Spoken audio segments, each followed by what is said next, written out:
Malón. ¿Qué tal, Hola, ¿qué Jesús? tal? ¿Cómo ¿Cómo estás? están, amigos? ¿Qué tal? ¿Qué tal? Jesús Qué gusto es verlos. doctor, licenciado y magíster en historia. Todos los títulos que puede ver en historia los tiene Jesús ahí. Vamos, Y es, Gracias. y es docente de la Universidad Pontificia de Perú. Ya hemos charlado la otra vez con él, pero da una materia muy linda, ¿no? Que es historia contemporánea de América Latina y además está en Perú. Que cosa que venimos hablando estos días de qué pasó en Perú, que está ahí todo tan peleado. ¿Qué tal, amigos? Buenas tardes. ¿Qué tal? ¿Cómo Buenas están? tardes. Bien, bien. Jesús, además tenemos diferencia horaria con Perú, así que casi que lo Sí. hacemos madrugar. Menos mal que cambiamos el horario, si no lo tenemos que levantar muy temprano. No, Son no, 2 2 horas, y ¿no? 30. 2 horas de diferencia. 2 horas. 2 horas, Ah, 2 horas. Bien, estamos bien. muy bien. Bueno, Bueno, ¿y estás digamos que tranquilo? parcialmente, para contestar lo que Laura estaba preguntando, una parte de todos nosotros siempre viene de un barco, porque finalmente tenemos una herencia española que llegó por barco, así que todos, ¿no? Sí. Pero claro, Pero una parte, no toda. una parte, claro, por supuesto, una parte. Y otra parte, y otra parte vino en barco, pero con esclavizados, pero también vino en Claro. barco, así que la frase puede servir para mucho, pero obviamente entiendo a dónde va también la crítica, ¿no? El hecho de enfatizar, en el caso argentino, una creencia, digamos, ¿no? Una nacional, ¿no? Con Sí. respecto al origen europeo, ¿no? Claro, Sí. que no es así. O Claro. sea, en realidad creo que, no sé si todo Argentina, Buenos Aires. Buenos Aires Correcto. tiene una creencia de que somos una raza aparte, una especie aparte y que no tenemos nada que ver con Latinoamérica. Y la verdad es que no. Tenemos mucho más con Latinoamérica que con Europa. Claro. Sí, Aunque sí, les sí, sí. cueste En este admitir. ser blanco, ¿no? En este concepto de ser blanco, era lo que seguramente es como que te da cierto prestigio, lugar o posición, o como que eso está bien contra lo otro que no. Es eso que uno lo ve tan en cualquier discurso, Sí. en una publicidad, está muy presente eso, ¿no? Bueno, que creo que en toda América Latina, la idea de avance social, de movilidad social, digamos, pasar a clase media, que es la aspiración creo que hasta es natural, no estoy criticando eso, ¿no es cierto? Pasa por el blanqueamiento, ¿no? O sea, Claro. pasa por sentirse más blanco que el pobre o que te vean más blanco que el pobre, ¿no? Claro. Entonces, eso creo que es en toda América Latina, ¿no? Que la idea de blanquearse, ¿no? Yo diría que más bien en la Argentina en las últimas décadas se está empezando a trabajar eso un poco más, o sea, la idea de que detrás del ascenso de la clase media argentina también está estas aspiraciones étnico-raciales, ¿no? Digamos, hace 30, 40 años en Argentina eso no estaba en discusión, no se veía como tema, pero ahora yo veo que hay mucho más trabajos que Sí. cuestionan eso y que señalan que para ser de clase media argentina también hay una cuestión de etnicidad, ¿no? Claro. Sí, creo que acá en Argentina también va muy ligado, además de esa tradición que viene del periodo colonial, de acercarte a lo blanco porque estás dentro de la élite, también acá después en Argentina está muy asociada con el peronismo, como el peronismo es lo que abarca a los negros, a los indios, a todo el desclasado, entonces hay una negación sobre eso, porque además, Sí, imagínate, sos negro, peronista, pobre, las tenés todas. cabecita negra, ¿no? Claro, sos cabecita negra. Exactamente. Y la población peruana, también, ¿cómo es? Sí, claro, la población peruana, digamos que, y bueno, y yo sabía que el interés también es hablar por el contexto político actual, ¿no? Evidentemente, ¿no? Tal cual.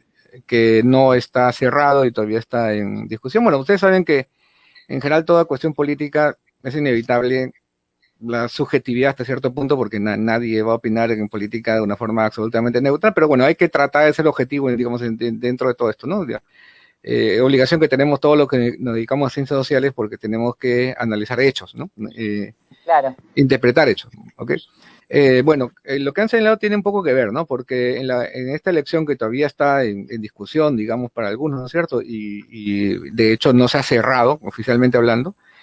Lo que está claro es que la votación actual ha reflejado líneas que sabemos que existían siempre, pero que creo que nunca se habían expresado tan evidentemente en la votación, digamos, tan crudamente, ¿no? A pesar de que creo que todos éramos conscientes de eso, ¿no?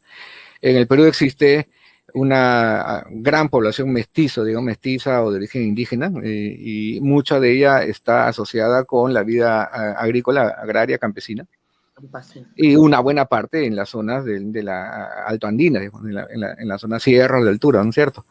Es donde el candidato que representa a Perú Libre, que es un conglomerado, digamos, de izquierda, y en realidad es un partido pequeño, pero que ha logrado captar el voto de una gran cantidad de población campesina, o sea, en proporciones que creo yo habíamos visto antes, pero esta vez con una claridad alucinante, ¿no? Que un departamento de cerca de 1 millón de personas, 90% vote a favor de un candidato y 10% en contra, o por otro, es una cosa alucinante, digamos, no se puede encontrar esa disparidad, ¿no? Efectivamente, en algunas localidades del interior, más pequeñas, en pequeños pueblos, la votación fue 100% para uno y 0 para el otro, ¿no? Terrible. Sí, sí, o sea, eso, pero también ha ocurrido en otras zonas, por ejemplo, así como en algunas zonas muy rurales, de población muy vinculada al mundo rural, tiene 100% Pedro Castillo. En Miami hay 100% a favor en algunos lugares de Miami, ¿no? 100% a favor de Keiko Fujimori, ¿no? Es un voto que marca líneas de clase, pero líneas de clase en el Perú son líneas étnicas también. O sea, claro. No son solo líneas de clase, son líneas también que tienen que ver con lo étnico, ¿no? Entonces son campesinos, muchos quechohablantes, aymara-hablantes, que se identifican con un candidato que, si bien es cierto, es profesor de escuela y tiene educación superior, también tiene una maestría en educación, es ante todo un campesino que se volvió profesor. Entonces, tiene imágenes muy poderosas, atractivas, ¿no? Como por ejemplo, lo entrevistan cuando él está manejando la yunta de bueyes, digamos, arando las tierras que utiliza. Entonces, son imágenes muy potentes, ¿no? Frente a una candidata que representa a otros sectores. Y eso ha dividido a la sociedad peruana 50-50. O sea, en realidad lo que se está discutiendo son fragmentos de voto que pueden ser entre 50.000, 60.000 o 70.000 votos de diferencia, que es 0.1 y algo de toda la votación, claro. casi 0.2, o sea, es nada. Digamos que en realidad la población está dividida en dos, ¿no? El voto urbano favorece a Keiko Fujimori, y cuando uno sube en ese voto urbano, sectores altos, medios altos, es cada vez más grande el voto a favor de ella. Sector popular suele apoyar a Pedro Castillo, y especialmente zonas rurales. Entonces, mire, no hay que ser demasiado astuto para darse cuenta que esto reflejan líneas de clase, ¿no? Líneas obviamente étnicas de clases, que son más profundas porque tienen que ver con el cuestionamiento, digamos, a un desempeño económico de unos 20 o 30 años, en los que evidentemente hay mucha gente que no ha logrado salir de la pobreza, y otros, digamos, quizá para un gran sector de la población se ha beneficiado en demasía de ese mismo modelo, ¿no? Claro. Eso está claro. Me preguntaba cómo es conformado, quizás a diferencia de lo que pueda ser Argentina, o que es un campesinado distinto, ¿no? ¿Cómo está conformado? ¿Por qué se sienten representados por Castillo? Okay. Y en qué situación vive esta gente, y dónde, me parece que también es importante, porque no es el mismo territorio que tenemos nosotros por ahí más llano, en alguna gran parte que ustedes. Hay dos cosas que creo que son diferentes en el caso del campesinado peruano con respecto al de Argentina. La primera es que es un campesinado de pequeño propietario y casi micropropietario en muchos casos, o mediano como máximo, ¿no? Pero mucho pequeño y mediano propietario. La segunda es que hay mucha comunidad campesina todavía que existe, que es estas comunidades que tienen una herencia colonial, ¿no es cierto? Que, digamos, que surge de las leyes coloniales, ¿no? Y que de base indígena. O sea, claro, de base básicamente indígena, claro.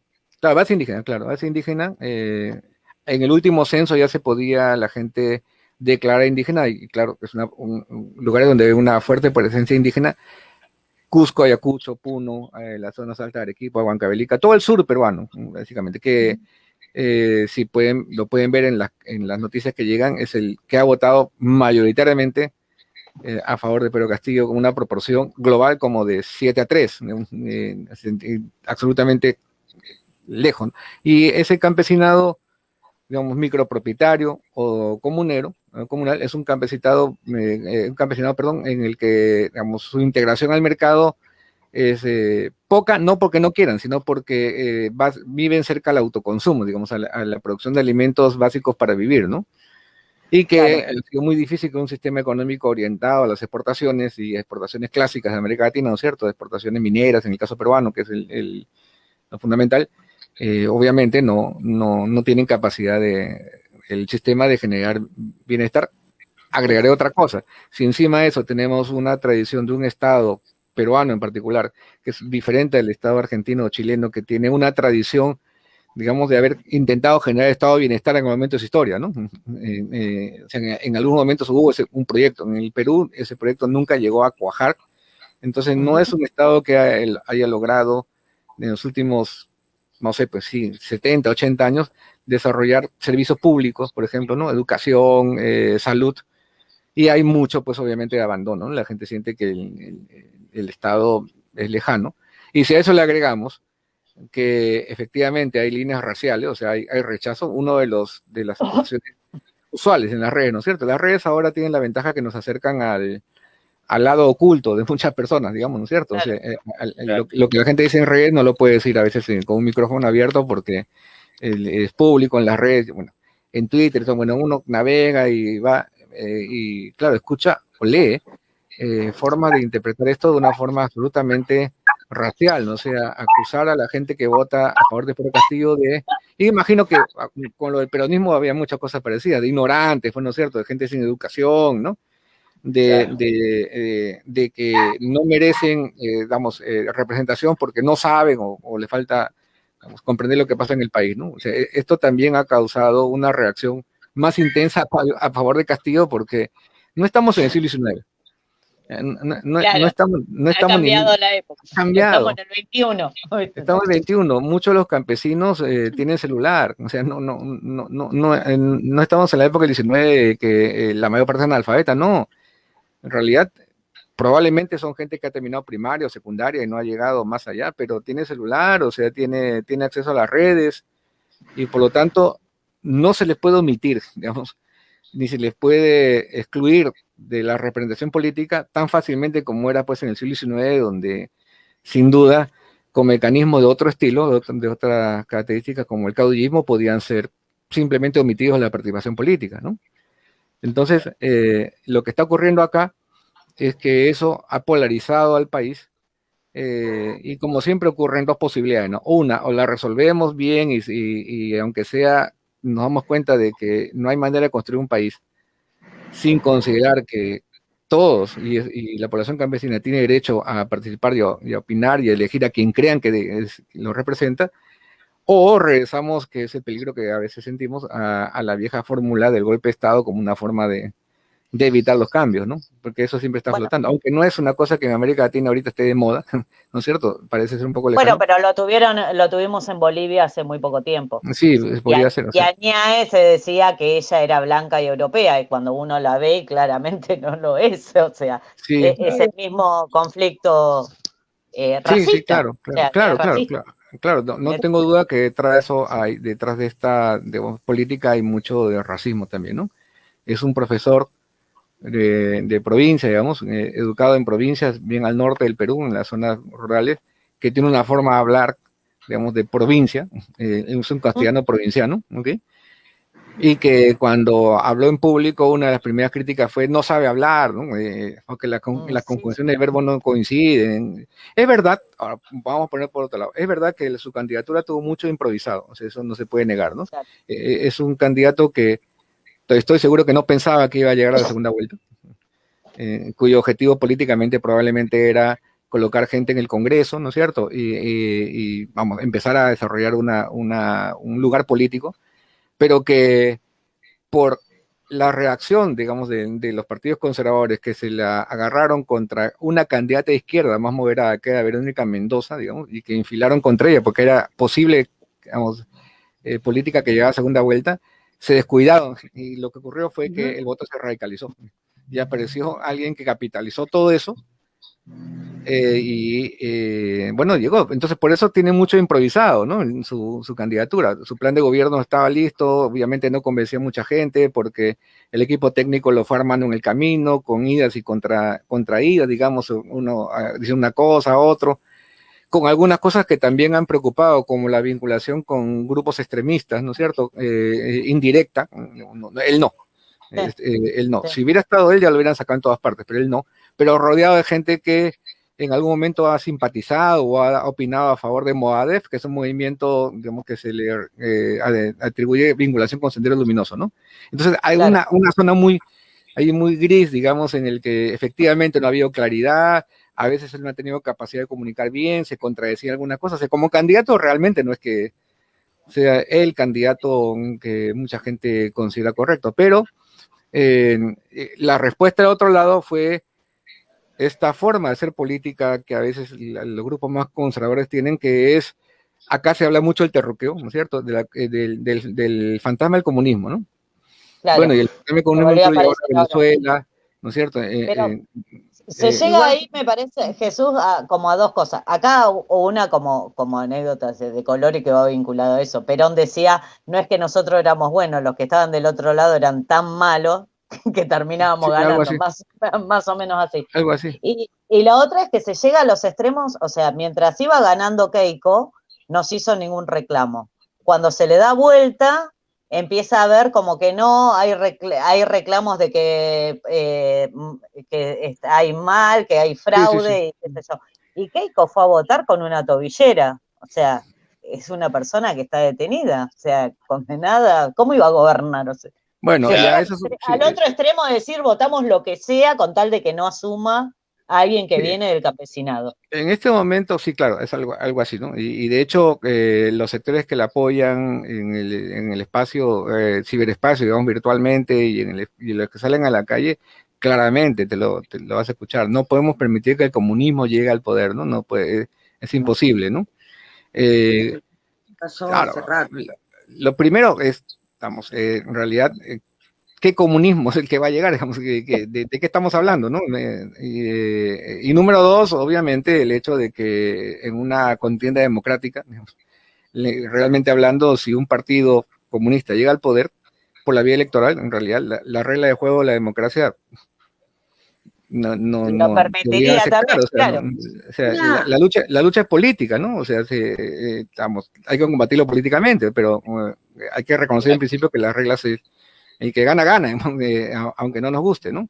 Pero efectivamente hay mucho de eso. Eso ha agravado las cosas en los últimos días, ¿no? Porque ahí es donde entra ya mucho la interpretación que cada uno le da a los hechos, ¿no? Mi interpretación es obviamente de que digamos, los reclamos que están haciendo no tienen demasiado, por decirle, siendo generoso, no tienen demasiado sustento, ¿ya? Siendo generoso, en la mayor parte de casos, ninguno, ¿no? Por ejemplo, el denunciar que algunas actas tienen 0 votos para mi candidato y por lo tanto esas actas son sospechosas, en realidad es un asunto, o sea, en ninguna parte de la ley dice de que el acta debe tener un voto para el otro candidato para que sea válida, ¿no? Claro. Y si no tiene ninguna prueba de que en esa elección hubo, digamos, presión, ¿no es cierto?, amenaza para los votantes para que voten a favor de un candidato, porque eso sí obviamente es penado, si hay una presión para que no se vote por un candidato o se vote a favor de otro, ahí sí, pero acá no tiene ninguna, ni en ningún lugar. Ya salió mucha gente de esos pueblos que son justamente se sienten ninguneados porque les desconocen el resultado de una elección en un pueblo, entonces han salido a declarar, acá todos, uno votó a favor de ella, y ¿qué culpa tenemos nosotros? Que todos tenemos culpa de que... O sea, ni siquiera sus candidatos la quieren. Una pregunta. Sí. ¿La cantidad de campesinos que han votado era siempre la misma en otras elecciones o esta vez se lanzaron mucho más? No, porque como en el Perú las elecciones son, el voto es obligatorio, o sea, no es voluntario, es obligatorio. En realidad, el nivel de ausentismo es más o menos estable, digamos. El nivel de ausentismo es 25% a nivel global, digo. En algunas regiones es más alto el ausentismo por razones de movilidad, o sea, hay gente que tiene que viajar mucho para votar y prefieren no votar, prefieren pagar la multa, ¿no? La multa es en las zonas, incluso hay gente que si está catalogada en los registros como pobre, digamos, como muy pobre en situación de riesgo, no paga multa. Claro. Incluso, o sea, pero normalmente la multa para votar es ¿cuánto está ahorita? Más o menos unos $25, algo así, $25, ¿no? Para mucha gente, obviamente, es una cantidad muy alta y preferiría votar, ¿no? Pero lo curioso, por ejemplo, lo interesante es que el ausentismo fue también muy fuerte en los distritos de clase media alta limeños que votan a favor de Keiko Fujimori, masivamente. Porque Claro. justamente hay muchos que dicen, además, No les como conviene. acá la pandemia tampoco está totalmente controlada y todavía hay peligro de contagio, entonces prefieren pagar la multa a no votar. Entonces, el ausentismo es más o menos estable, digamos, en las elecciones, ¿no? Claro. Lo que ha ocurrido y que fue, digamos, algo que ha alterado quizás los planes del lado del fujimorismo es que el voto peruano en el exterior ha sido bastante bajo. Ha sido muy bajo, ¿no? Ese voto favorece usualmente a las candidaturas conservadoras, históricamente en el Perú. No sé si ocurrirá lo mismo, no sé si en la Argentina se puede votar del exterior, o Sí, si se, sí. Sí. y si, Uruguay. en las y si esto se repite, pero en el caso peruano, el voto peruano del exterior suele ser muy conservador. No, Claro. no Sí, apoya. acá también. Sí. Es un fenómeno interesante, claro, y en el caso de la votación para Keiko Fujimori, creo que eran como cerca de 1 millón de peruanos que podía votar en el exterior, 997.000, 1 millón, digamos, de los cuales solo han votado la tercera parte, 300.000. Claro. Es un ausentismo del 70%, Es muy grande, muy es alto. muy grande. Porque ellos pensaron de que iban a sacar más voto en el exterior, y ese voto en el exterior, si se hubiera duplicado, probablemente hubieran ganado, ¿no? Porque ahí sí la proporción de apoyo a Keiko Fujimori es como 65-35. Entonces, Claro. Por ahí la hubiera ganado. diferencia que tenemos nosotros es que una elección no depende tanto del voto del exterior. O sea, Claro. influye, pero no En estamos realidad, tan pendientes de ese tampoco voto. en el Perú, ¿eh? O sea, lo que pasa es que en una elección tan ajustada Claro, puede que hacer la se diferencia. pelea voto a voto. Se Claro, pelea. porque son 22 millones de votantes en el Perú. Votan más o menos 17 millones, más o menos. Más o Con menos 17 juntos. millones, 1 millón en realidad no te podría definir mucho en una elección, pero cuando la elección es muy ajustada, Ese Claro. millón cuenta. la diferencia, por ejemplo, la diferencia en este momento entre los dos candidatos, mientras terminan de contar las actas que quedan, que son muy poquitas, y resolver las impugnaciones, es 60.000 votos. Es 60.000 votos, nada. Y en la última elección pasada, en la que Keiko pierde ante Pedro Pablo Kuczynski, la diferencia a favor de Pedro Pablo Kuczynski fue 40.000 votos. De un estadio de fútbol, para que tengan una idea. También nada, en medio de una elección nacional, eso es nada. Entonces, son muy pequeñas diferencias, ¿no? Y eso es lo que hace posible que puedan reclamar. Claro. Yo tenía dale. otra, pero que por ahí me voy hacia la gobernabilidad. Vamos y venimos, cualquier cosa. Sabemos que cómo se percibe la gobernabilidad, ¿no? Porque no somos inocentes que, digamos, estar en el poder implica también tener apoyo de grupos poderosos, Claro, digamos, para claro, poder gobernar necesariamente lo tenés que tener. ¿Cómo se ve eso? ¿Cómo se percibe? Antes que la conteste, porque yo le agrego, porque iba como en la misma línea que Víctor y por ahí yo lo pensaba en un país tan fragmentado, porque la diferencia de 20.000, 40.000 votos es nada, tenés la mitad del país dividido, es cómo gobernás en esas condiciones, que va ligado a esto que dice, Víctor. Y encima un Congreso que se eligió en la primera vuelta que está más fragmentado todavía, porque en la primera vuelta en el Perú se escoge el Congreso y cada uno de los candidatos sacó, creo, Pedro Castillo, que pasó primera vuelta como 16% y Keiko Fujimori detrás con 11, 12, y el resto se reparte. Es un Congreso absolutamente fragmentado, ¿no? El fantasma que tiene la gente es, como saben ustedes, en América Latina cuando se habla de movimientos de cambio, ¿no es cierto? Así, digamos, que intentan modificar el sistema, es el fantasma Venezuela, ¿no? Así comenzó Venezuela, digamos, y que va a cambiar la constitución, etcétera. Y se obligan lo que señalaron, o sea, los poderes fácticos, ¿no? Primero de que para que alguien pueda imponerse en el Congreso necesita mayoría. Claro. Y Pedro Castillo no tiene mayoría en el Congreso, para nada, ni Keiko Fujimori, pero es mucho más fácil que Keiko Fujimori logre mayoría porque tiene mucho más partidos afines que Pedro Castillo. Dos, la otra posibilidad de imponer gobiernos autoritarios, en este caso de la izquierda, es el apoyo del ejército. Nadie da un golpe sin el ejército, ni puede cerrar el Congreso sin el ejército no te apoya. Y ahí obviamente, yo le digo, es imposible. O sea, Pedro Castillo y los militares en el Perú, como muchos militares de América Latina, son anticomunistas. Claro. Anticomunistas. Entonces, no van a apoyar a un candidato de izquierda así de fácil. Ha habido contextos en los cuales han aparecido militares favorables a tendencias progresistas, pero eso no es el caso en el Perú ahora.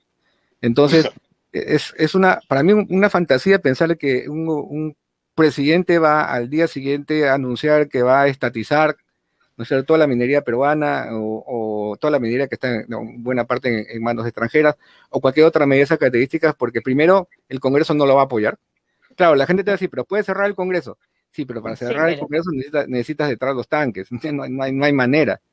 Ahora, yo tampoco estoy de acuerdo con eso, o sea, sería obviamente una ruptura del proceso democrático, o sea, solo estoy diciendo que me parece imposible, políticamente hablando, ¿no? Eso obliga a que el presidente, digamos, si sale elegido Castillo, que es lo más probable por ahora, tenga que moderar algunas de las cosas que he señalado, ¿no? Tenga que moderar porque obviamente tampoco puede gobernar un país forzando a la otra mitad a aceptar cosas con las cuales obviamente no está de acuerdo. Entonces, ahí viene también el problema. Va a tener que negociar con el Congreso, por empezar va a tener que negociar con el Congreso. Pero el problema de la sociedad peruana, políticamente hablando, a diferencia de Argentina quizá, o Chile, que comparado con el sur, es la poca institucionalidad. O sea, la gente no está acostumbrada a la política. ¿Okay? Claro. ¿Qué es la política en este caso? Es obvio, para mí y seguramente para ustedes también, hay otros que, supongamos que Daniel Castillo se tiene que sentar con las fuerzas políticas adversarias y negociar implica, por supuesto, entregar cuotas de poder. O sea, hablemos en blanco y negro, ministerios. O sea, porque obviamente se trata de eso, negociar cuotas de poder y hay que entregar ministerios. Ahora, ahí viene el punto. Si eso ocurriese, ¿qué va a pasar con los votantes de Castillo? ¿Lo van a ver como traición? Porque supuestamente era un presidente que iba a hacer a cosas y ahora está negociando con fuerzas del centro e incluso hasta con fuerzas conservadoras, ¿no es cierto? Negociando que de repente parte del plan de gobierno que inicial va a tener que moderarse, pero en pos de tener un gobierno más estable. Particularmente para mí me parece totalmente razonable, ¿no? Porque no hay manera en que se logre una gobernabilidad si no es negociando y claro, hay puntos que obviamente deben estar sobre la mesa claramente que no son negociables, ¿no? Sí, eso seguro. Eso sí, pero hay cosas que se pueden negociar, o sea, hay cosas que se pueden, por ejemplo, hay un sector de la más conservador peruano, ¿ok? Liberal en el sentido de derechos que está a favor de las políticas educativas donde se insista en la equidad de género, ¿no es cierto? En toda esta suerte de ¿okay? Ese sector, por ejemplo, es fácil, digamos, se puede negociar el Ministerio de Educación sin problema, ahí no hay discrepancia, la política educativa no hay problema. Pero obviamente el costo va a ser probablemente que la política económica no sea tan, digamos, tan radical como que pensaba, ¿no es cierto? Entonces así, mientras se haga públicamente, o sea, mientras las conversaciones sean públicas y se ponga todo sobre la mesa, a mí me parece absolutamente válido. Pero estoy seguro que hay sectores que han votado por Castillo que piensan que eso es traición, digamos, que es traicionar, claro. porque no votaron para eso, ¿no? Sin darse cuenta de que es política, y la política es... Es que si no hace eso no va a poder gobernar, ni siquiera claro. para cumplir con lo que promete. Muchas más posibilidades de gobernar sin negociar las tiene Keiko que Castillo. Claro. Porque con Keiko la diferencia entre los grupos es básicamente eso, el tema de equidad de género, quizá hay una cosa más, pero en términos de modelo económico, entonces si entra Keiko como presidente en realidad no tiene que cambiar mucho. Vamos a continuar con la misma ruta, digamos, ¿ok? Y eso es lo que divide a la gente, pues a los que quieren que las cosas se mantengan como están y aquellos que piensan que Castillo es una oportunidad de cambio, un poco arriesgada, sin duda. No es que ofrezca todas las garantías del caso, ¿no es cierto? Es arriesgada, pero finalmente es una posibilidad de cambiar. Y que no le vemos posibilidad, digamos, yo me incluyo así, como alguien que mira, que pueda imponer medidas autoritarias y que el día siguiente ya nos convierta en Venezuela, ¿no? Pero ahora, para terminar esa parte, yo creo que aparte Perú no tiene el petróleo de Venezuela, así que no se van a convertir. No tampoco. Pero también creo que hay otro problema que hay que considerar, ¿no? La izquierda peruana está cargando el pasivo de no haberse distanciado, digamos, de algunas cosas, de no haber sido crítica, ¿no? De haber sido crítica por ejemplo, del tránsito de Chávez a Maduro, digamos. Claro. Y no distanciarse, o sea, de la propia Cuba, digamos, ¿no? De reconocer que hay cosas que no funcionan, o sea, y que hay cosas que sí.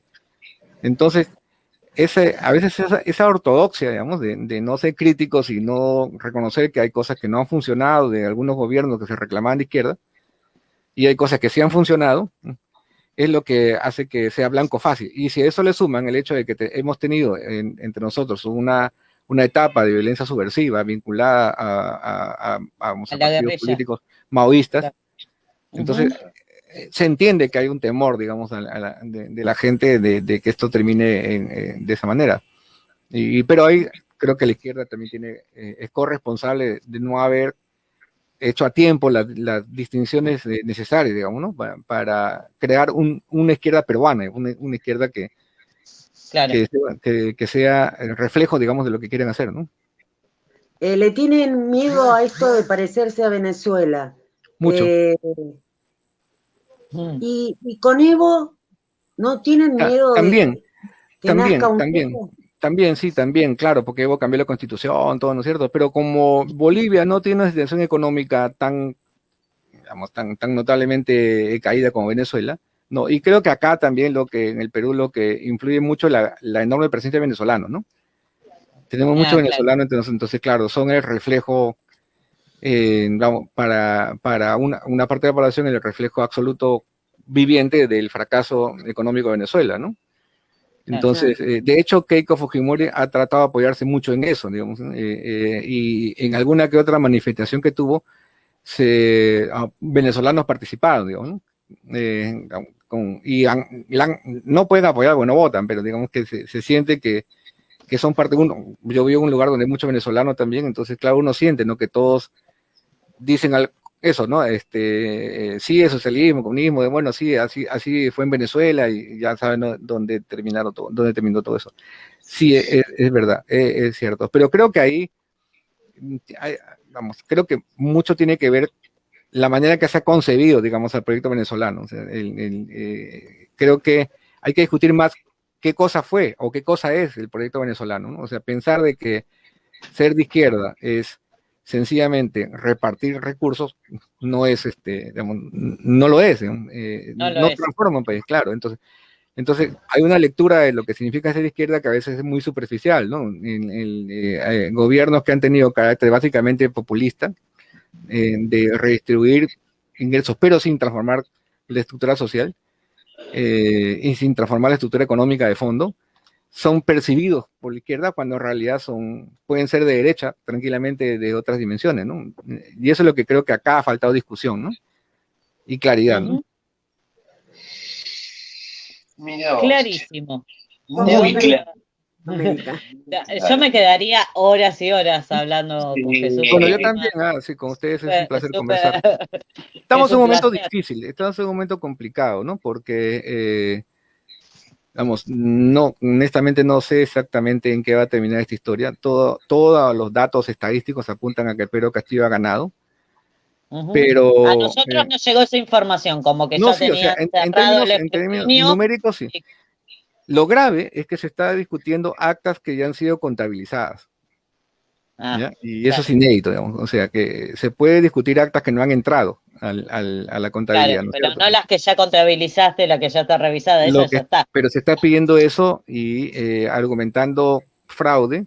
Hay una posibilidad de hacer eso, pero es grave, porque eso significa que se va a eliminar del conteo, o sea, podría eliminar del conteo actas que ya fueron agregadas, ¿no? Vedores internacionales. ¿Perdón? ¿Hay vedores internacionales como en todas las elecciones? Sí, pero todos han dicho que la elección ya se han retirado. Todos han dicho que la elección no... O sea, no tenía el problema es que perdieron, entonces como toda derecha reaccionaria, cuando pierden me hiciste están fraude, encontrando... Claro, el asunto es que además tienen recursos, entonces, porque, por ejemplo, para presentar impugnaciones de actas fuera de plazo, y son como 800 actas, creo que cada acta hay que pagar un promedio como de $300, digamos. Claro. Entonces, en un día sacaron todo el dinero suficiente como para pagar eso. Poder hacerlo. Sí. Ahora, si la cosa es legal, completamente claro, pero siempre uno tiene temor de que esa legalidad no funcione. Yo no veo, y muchos observadores, más de gente que conoce derecho, no ve razón para que se elimine de las actas, ¿no? No hay causal, no habría causal para eliminar actas del conteo. Pero bueno, hay que esperar que se cierre, ojalá se cierre bien, por el bien de todos, ¿no? Porque digamos, no me quiero imaginar qué pasa si anulan esta elección, porque con esa polarización que hemos visto, se está jugando con fuego, ¿no? Claro, es al borde de una guerra civil. Claro, Claro, porque sí. Y con respecto, a Latinoamérica, ¿no? Digo, en este proceso que se está dando, como historiador también te lo pregunto, ¿te esperabas una cosa así o se esperaban realmente que pase algo? Porque con todo lo que se viene moviendo en los últimos años, avanzó la derecha, ahora pareciera que hay un cambio. ¿Cómo lo pueden? En algunos, ¿no? Porque ellos tienen a Colombia pegadito, que explota, Chile que estuvo explotadísimo, y ahí están a los tirones.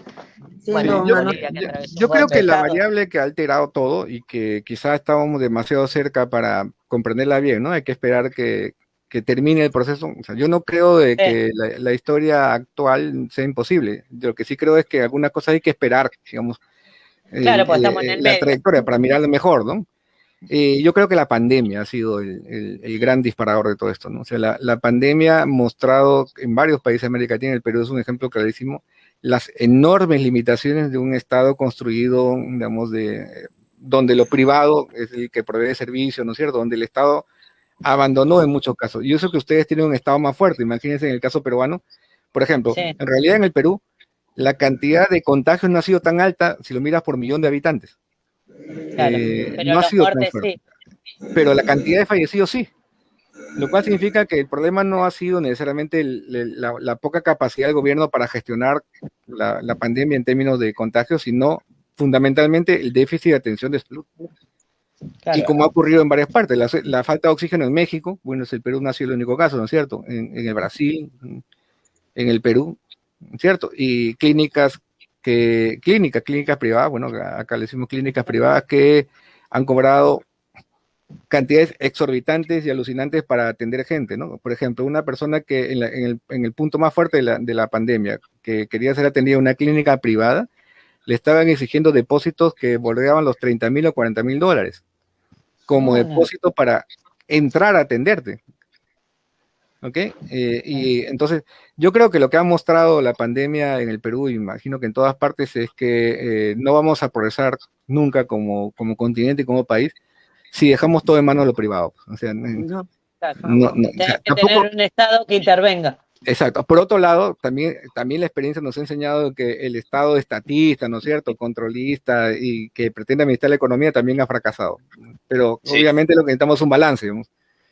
O por lo menos un Estado que controle al privado para que no se desmadre. Claro, o sea, un balance entre la iniciativa privada, porque obviamente en América tiene mucha gente que tiene negocios, que tiene industrias, que tiene, digamos, iniciativas privadas para ganarse la vida, que es totalmente válida, pero necesitamos un balance, pues, un balance más adecuado, ¿no? Y creo que la pandemia lo disparó, ¿no? La pandemia, en algunos casos con el Perú, lo hizo totalmente claro, ¿no? Evidente, ¿no? La gente se ha enfrentado ante eso. Y no es casualidad que en las zonas más pobres, ¿no es cierto?, del Perú, la votación a favor de una candidatura de cambio, o por lo menos con una esperanza de cambio, haya tenido aceptación. No están votando por la izquierda, de repente hay que aclararlo. No, están votando a un candidato claramente. No están votando por la izquierda. No sé, digamos, se puede pensar que es un enojo también, ¿no? Claramente. Claro. Están votando por un candidato que es el único que para ellos ofrece la posibilidad de cambiar las cosas. Claro. Y si el tipo se hubiera definido, digamos, de otra manera, igual le hubieran votado por él. O sea, no es tan, también creo que la izquierda más política debe entender que no se está votando por la izquierda. No. Sí. Se está votando por una emergente de ellos. Para nada. Se te cortó ahí, Morita. No sé qué dijiste. Digo que están votando por un emergente, un campesino, no votan por alguien de izquierda. Exacto. Claro. Alguien, claro, que se siente parte. Claro. Estamos recontrapasados de horario, Vic, porque vos vas a seguir, Jesús tiene que dar clase. Yo, una chiquitita antes de despedirte, y esto es a modo de chicana, así de chida. ¿A quién votaste? En realidad casi es público, te voy a decir por qué. Porque circuló una carta en las redes de apoyo a Pedro Castillo que yo firmé, así que en realidad ya firmé la carta, así que a seguir los periódicos, todo, no hay problema. Pero por eso decía, lo dije al principio, en realidad hay que, en historia, en realidad, y más aún si una vez de política, no es posible la objetividad 100%, digamos, no. Sí, pero bueno, he tratado de dentro de todo... diste un pastallazo espectacular. Para el que no tiene idea de lo que es Perú, es un pantallazo espectacular. Te recontra agradecemos tu tiempo. En un momento que me falta a mí. Yo te robo dos cositas. Vi de Netflix Perú Tesoro Escondido, me encantó. ¿Viste? No sé si tan parecido, no sé si lo llegaste a ver o no, pero bueno, ver todos los lugares, todo lo que se vio ahí, me quedé como así, como quiero ir a Perú, ¿viste? No pensé que era tan bonito, la verdad, y tan diverso, y una geografía tan compleja, para decirlo, ¿no? En términos de poblaciones, que de un lugar u otro, me llamó muchísimo la atención eso. Eso por un lado, no sé si lo has visto o no, y si te merecía alguna opinión, porque viste que a veces ellos viste como son las películas norteamericanas, te la pintan, viste, como te cuentan una historia, y no sé si están así, y algo que hayas escuchado últimamente que te haya cautivado. Ya con eso estoy. ¿De música te refieres? ¿De música? Sí. Bueno, te voy con la primera. Sí, bueno, lo que pasa es que el Perú tiene una peculiaridad, ¿no? Geográficamente hablando, tiene una diversidad de climas y de regiones que no tienen todos. Acá tú puedes tomar desayuno en Lima, que está en la costa, al borde del mar, tomar una merienda a 4.500 metros y terminas almorzando en la selva, porque de acá a la selva son 8 horas. Entonces, en realidad puedes pasar del desierto a la selva en 8 horas, ¿no? Entonces eso no se da en muchos lugares. Eso te da la posibilidad de que tengas muchos climas diversos, geografías diversas, culturas diferentes, ¿no? Definitivamente. Quizá la crítica que siempre se hace a este tipo de documentales es que ese es lo que el Perú quiere vender, ¿okay? Pero debajo de esa alfombra están muchas cosas que ahí están en 8 horas podés viajar, pero también en 8 horas tenés todos los conflictos habidos. Claro. Vas a ver pobreza, vas a ver contaminación ambiental, ¿no? Fuerte en el caso de la minería, en fin, o sea, no hay que negar las dos cosas son simpáticas. Por supuesto que hay cosas muy, muy hermosas para ver, ¿no? Y que creo que no existe ningún peruano que ha visitado todos, es muy difícil, ¿no? Claro. Y sí, claro, Ayer, ahora que hablas de música, ayer justamente, bueno, ya saben que ustedes dictan un curso de música y sociedad, ¿no es cierto? Ayer justo de clase, bueno, y le dije a los chicos, hagamos una cosa, hablemos entre todos a ver qué canción escogen ustedes que sea como la banda sonora de la semana, ¿no? ¿Okay? ¿No? En esa atención ya buscamos una canción. Bueno, y dijeron una, otra, y al final votamos ellos, pues yo no voté, ¿no es cierto? Yo solamente hice la pregunta, para no interferir. Y escogieron una canción que se llama Justicia, que es de un músico de origen puertorriqueño, pero nació en Nueva York, que se llama Eddie Palmieri, ¿no? Que comienza diciendo: justicia tendrán los desafortunados, ¿no? Y el coro de la canción es ¿cuándo vendrá la justicia, ¿no? Entonces sí me gustó porque, claro, sin preguntarles nada más que simplemente pongan una canción como una forma de poner una banda sonora esta semana que no termina, tan intensa, ¿no? Entonces sí les recomiendo que la escuchen porque a veces hay la idea de que la música popular, digamos, no tiene... Yo sé que ustedes no piensan eso, pero digamos, el gran público piensa a veces que era una música básicamente para bailar, para divertirse, pero no, dentro de todo eso uno encuentra canciones como esta, ¿no? Que se llama Justicia, ¿no? La vamos a buscar, así la compartimos. Ok, gracias. Muchísimas gracias. Ustedes, nos vemos, cuídense mucho. Chao, grande. Chao. Abrazo enorme. Gracias. Bueno. Yo les dije que no íbamos a superar la media hora, pero superamos la media hora y a mí me estaba preocupando. Dije, sí, señor, se tiene que ir a dar clases. No, mi celular ya está ahí, ¿viste? No, pero me puedo quedar hablando. No, ¿viste? En unos momentos decís no, porque ya nos vamos a cualquier lado y terminamos. Sí, no, pero hizo un pantallazo enorme, hermoso, histórico, que desemboca en la realidad que tienen hoy con esta elección que es maravillosa. A mí me parece genial que podamos invitar a esta gente, porque una cosa es que lo cuente yo, cómo es Perú, que nunca viajé, pero cómo es Perú y los problemas que tiene, y otra cosa es que te lo cuente alguien que está en Perú, ahora está viviendo ahí y lo vive a través de sus alumnos. Vamos a Perú. Vamos a Perú. Hay que ir a Perú. La derecha, ¿cómo se agarra de Venezuela para asustar? En todas partes igual. En todas partes igual. Esto no quita que Venezuela tiene problemas serios económicos que no puede resolver. O sea, en eso estamos todos de acuerdo, pero se agarran de ahí como de todo, vamos a terminar como Venezuela, qué sé yo. ¿Por qué? Por favor, ya me enoja. ¿Por qué nos compara con Venezuela y no con Haití, que está peor? Pero nadie habla de Haití, pero bueno.